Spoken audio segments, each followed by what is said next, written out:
السلام علیکم ورحمۃ اللہ وبرکاتہ۔ اعوذ باللہ من الشیطان الرجیم، بسم اللہ الرحمن الرحیم۔ وَلَقَدْ أَرْسَلْنَا رُسُلًا مِّن قَبْلِكَ وَجَعَلْنَا لَهُمْ أَزْوَاجًا وَذُرِّيَّةً وَمَا كَانَ لِرَسُولٍ أَن يَأْتِيَ بِآيَةٍ إِلَّا بِإِذْنِ اللَّهِ لِكُلِّ أَجَلٍ كِتَابٌ۔ صدق اللہ العلی العظیم۔ اللہم صل علی سیدنا ومولانا محمد النبی الأمی وعلى آلہ واصحابہ وبارک وسلم وصل علیہ۔ معزز سامعین و سامعات، آج جن آیات مقدسہ پر درس قرآن ہے یہ سورۃ الرعد سے ہیں اور پارہ نمبر 13 ہے، اور الحمدللہ سورۃ الرعد کا آخری رکوع یہاں سے شروع ہو رہا ہے۔ آیات مقدسہ نمبر 38، 39 اور 40 ہیں۔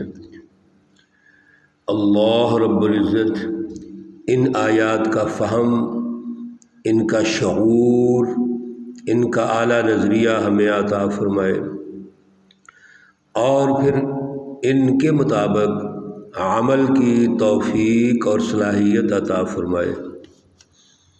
گزشتہ درس میں اللہ رب العزت نے دو جماعتوں کا تذکرہ ارشاد فرمایا تھا کہ ایک وہ جماعت ہے جو اللہ کی رہنمائی پہ خوش ہوتی ہے، یہ کلام مقدس قرآن پاک جب وہ سنتے ہیں تو وہ خوش ہوتے ہیں، وہ اس پر عمل کرتے ہیں، اپنی زندگی کی تعبیر و تشکیل اس کے مطابق کرتے ہیں۔ چنانچہ یہ وہ لوگ ہیں جو کامیاب ہوں گے، دنیا میں بھی کامیاب ہوں گے، آخرت میں بھی کامیاب ہوں گے۔ ایک وہ طبقہ ہے یا وہ جماعت یا گروہ ہے جو ان کا انکار کر دیتے ہیں اور وہ دنیا اور آخرت دونوں جہانوں میں ناکام ہوتے ہیں۔ اب اللہ رب العزت نے کامیابی کی جو بنیاد ہے وہ قرآن پاک کلام مقدس کی رہنمائی کو قرار دے دیا ہے، اور یہ ارشاد فرمایا کہ ہم چاہتے ہیں اس کا حکم نافذ ہونا چاہیے۔ قرآن پاک ایک حکم ہے۔ یہاں سے ایک بہت بڑے اشکال کا جواب مل گیا کہ کیا قرآن پاک صرف محض پڑھنے کی کتاب ہے یا محض برکت کی کتاب ہے؟ وہ تو ہے ہی، برکت کی کتاب تو ہے، یہ اللہ کی کلام ہے، اور اللہ کے کلام کے اپنے فیوز و برکات ہیں، اس کا ایک احترام ہے، اس کی ایک شان ہے، اس کا اکرام اور اعزاز ہے۔ لیکن اصل میں قرآن پاک ایک حکم ہے جس کی رٹ قائم ہونی چاہیے۔ اگر قرآن پاک کو محض ہم فلسفی تسلیم کر لیں اور اس پر عمل نہ کیا جائے تو یہ تو ہوائی کتاب بن جائے گی جو آج ہم نے بنائی ہوئی ہے۔ آج ہماری سوسائٹی اور معاشرے میں قرآن پاک پر عمل نہ ہونے کی وجہ سے ایمان تو ہے ہمارا قرآن پر، اس پہ بحث ہی نہیں ہونی چاہیے جی قرآن پر ایمان نہیں ہے۔ قرآن پر ایمان ہے لیکن قرآن کی رت نہیں ہے، اس کا حکم غالب نہیں ہے۔ اس لیے اللہ رب العزت نے فرما دیا کہ اس کو نازل کرنے کا مقصد یہ ہے کہ اس کا حکم غالب ہونا چاہیے، اور آغاز میں عربی میں نازل کیا گیا تاکہ اس کا حکم آسانی سے غالب ہو جائے، کیونکہ وہ لوگ عربی کو سمجھتے ہیں تو قرآن پاک کو اچھی طرح سمجھ لیں گے اور اس کی رٹ قائم کر لیں گے۔ تو یہ دو بڑی اہم باتیں اللہ رب العزت نے ارشاد فرمائیں، اور آج آیت نمبر 38 میں اللہ رب العزت نے انبیاء علیہم الصلاۃ والسلام کے متعلق خصوصی رہنمائی ارشاد فرمائی ہے۔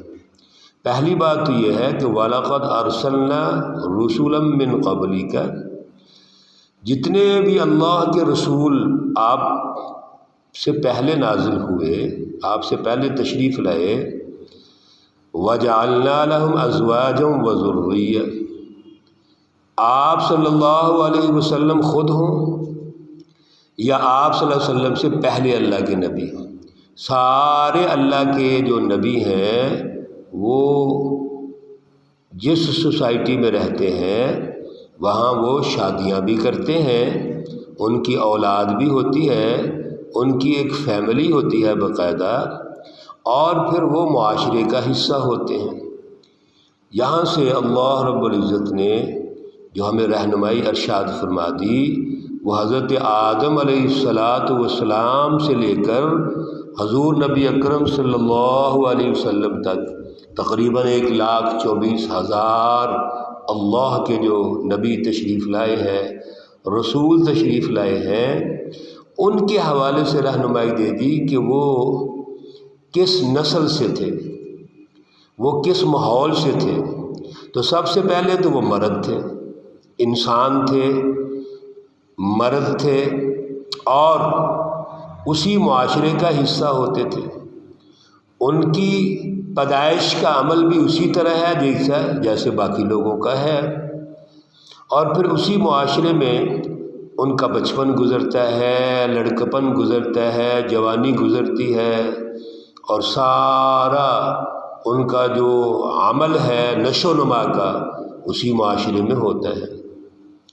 سارے لوگ جانتے ہیں کہ یہ بچہ تھا تو کیسا تھا، یہ بچپن میں کون کون سی حرکتیں کرتا تھا، اچھی یا بری، یہ لڑکپن میں کیسا تھا، جوانی میں کیسا ہے۔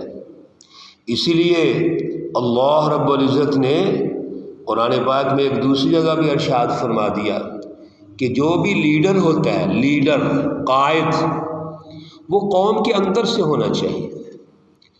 اللہ رب العزت چاہتے تو فرشتوں کو بھی نبی بنا کے بھیج سکتے تھے اور جنات کو بنا سکتے تھے اور مخلوقات میں سے، لیکن ایسا نہیں ہوا۔ کیوں؟ یہ بڑا اونچا منصب تھا۔ یہ جو منصب ہے یہ تو اللہ کی خلافت ہے، اللہ کی جانشینی ہے، اور یہ اسی مخلوق کو ملنا تھا جو اشرف المخلوقات تھی، اور وہ انسان ہے۔ وما كان لرسول ان يأتي بآية الا بإذن اللہ، پیچھے بھی یہ کہا گیا تھا کہ آپ نشانیاں لے کے آئیں، نشانیاں دکھلائیں، معجزات دکھلائیں۔ اللہ رب العزت نے اس بات کی بھی یہاں وضاحت ارشاد فرما دی کہ یاد رکھیے یہ کسی رسول کا کام نہیں ہوتا۔ رسول اللہ رب العزت کے ساتھ جو اس کا ربط اور جوڑ ہے وہ اللہ کی جو رہنمائی ہے وہ لوگوں تک پہنچانی ہوتی ہے، وہ تو کوآرڈینیشن کرتا ہے اللہ رب العزت کے ساتھ۔ چنانچہ اگر کسی جگہ کوئی نشانی ضروری بھی ہوتی ہے تو وہ اللہ کے حکم سے ہوتی ہے۔ کیوں؟ نشانی کے اپنے معروضی حالات ہوتے ہیں، معروضی تقاضے ہوتے ہیں کہ یہ نشانی یا یہ معجزہ کس دور میں ضروری ہے۔ لِكُلِّ أَجَلٍ کتاب، وہ اللہ کو پتہ ہے۔ اللہ رب العزت نے اس کا ایک وقت طے کر دیا ہے، وہ اس وقت نشانی واضح ہوگی اور وہ برائے دلیل ہوگی۔ یہ ایسے نہیں کہ آپ مطالبہ کریں اور مطالبے کے ساتھ ہی معجزات شروع ہو جائیں، یہ ممکن نہیں ہے۔ اس لیے اللہ رب العزت نے یہاں واضح ارشاد فرما دیا کہ کوئی بھی جو نشانی یا معجزات ہوتے ہیں وہ اللہ کی مرضی سے ہوں گے، اور یہ رسول یا نبی کے اختیار میں نہیں ہے، یہ بحث ہی غلط ہے۔ یمحو اللہ ما یشاء ویثبت وعندہ ام الکتاب، یہ اللہ رب العزت کی مرضی ہے، جو مٹاتا ہے، جس کو ختم کرنا چاہتا ہے، مٹانا چاہتا ہے، اور یا اللہ اس کو باقی رکھنا چاہتا ہے، یہ اللہ کی مرضی ہے۔ وعندہ ام الکتاب، اور جو اصل کتاب ہے وہ اللہ کے پاس ہے، یعنی اصل علم اللہ کے پاس۔ یہاں سے یہ بھی پتہ چل گیا کہ ہم جو قیاس آرائیاں کرتے رہتے ہیں معاشرے کے اندر، وہ غلط ہے۔ ہمیں اللہ پر ایمان رکھنا چاہیے، اللہ پر یقین رکھنا چاہیے، اور اللہ رب العزت سے مانگنا چاہیے۔ ہونا کیا ہے یہ اللہ کو پتہ ہے، اسی کو تقدیر کہتے ہیں۔ تقدیر کیا ہوتی ہے بھلا؟ تقدیر ایک اندازہ ہے، اور وہ اندازے اللہ نے طے کر دیے ہیں۔ اللہ کو پتہ ہے کہ کسی انسان کی ذاتی زندگی، انفرادی زندگی، فیملی لائف، اسی طرح ملکی بین الاقوامی لائف، وہ اس کے جو اندازے اللہ نے طے کر دیے ہیں وہ کیا ہے، یہ اللہ کو پتہ ہے۔ اس لیے اللہ رب العزت پر یقین اور ایمان ہونا چاہیے کہ وہی اللہ ہے جو کسی کو قائم رکھتا ہے، کسی کو ختم کرتا ہے، کسی کو ترقی دیتا ہے، یا کسی کے حوالے سے اس کی مس مینجمنٹ کی وجہ سے زوال آتا ہے، یہ اللہ رب العزت کا ایک طریقہ کار ہے۔ وَإِمَّا نُرِيَنَّكَ بَعْضَ الَّذِي نَعِدُهُمْ، اور اگر دکھلا دیں ہم آپ کو جو وعدہ ہے، جو ہم نے کیا ہے وعدہ، أَوْ نَتَوَفَّيَنَّكَ، یا آپ کے بعد دنیا سے چلے جانے کے بعد وہ وعدہ واضح کر دیں، فَإِنَّمَا عَلَيْكَ الْبَلَاغُ، اب آپ کی جو ذمہ داری ہے وہ کیا ہے، اس کو سمجھنا چاہیے کہ انبیاء کی ذمہ داری کیا ہے، اور اللہ رب العزت کیا کرنا چاہتے ہیں۔ تو اللہ رب العزت نے ایک فارمولہ یہاں ارشاد فرما دیا کہ اللہ تعالیٰ کے جو نبی ہیں ان کا کام ہے اپنی بات کو لوگوں تک پہنچانا۔ اللہ نے ان کی ذمہ داری ابلاغ کی لگائی ہے کہ وہ پہنچائیں، اور پہنچانے کے بعد اس کے جو SOPs ہیں ان کا خیال کریں، اس کی مینجمنٹ کریں، اس کی ریٹ قائم کرنے کی پلاننگ کریں۔ فَإِنَّمَا عَلَيْكَ الْبَلَاغُ، یہ ہے نبیوں کی ذمہ داری، اور اللہ تعالیٰ کیا کریں گے، وَعَلَيْنَا الْحِسَابُ، اور ہم پھر خود ان کا حساب لے لیں گے۔ ان کا حساب لینا ہماری ذمہ داری ہے۔ اللہ رب العزت نے یہ جو میرٹ یہاں ارشاد فرما دیا انبیاء علیہم الصلاۃ والسلام کا، رسولوں کا، وہ ارشاد فرمانے کے بعد ہمیں رہنمائی دے دی کہ اللہ کے نبیوں کی ذمہ داری کیا ہے۔ یاد رکھیے اللہ کی جو جماعتیں ہیں جن کو حزب اللہ کہتے ہیں، جو انبیاء کی جماعتیں ہیں، اور پھر حضور نبی اکرم صلی اللہ علیہ وسلم کی جماعت، سچی جماعت صحابہ کرام ہے، اور صحابہ کرام کے بعد آپ اللہ کے آخری نبی ہیں، اس کے بعد آپ کے خلفاء ہیں، اور خلفاء فیکثرون، وہ بہت زیادہ خلفاء آئیں گے، قیامت تک آئیں گے۔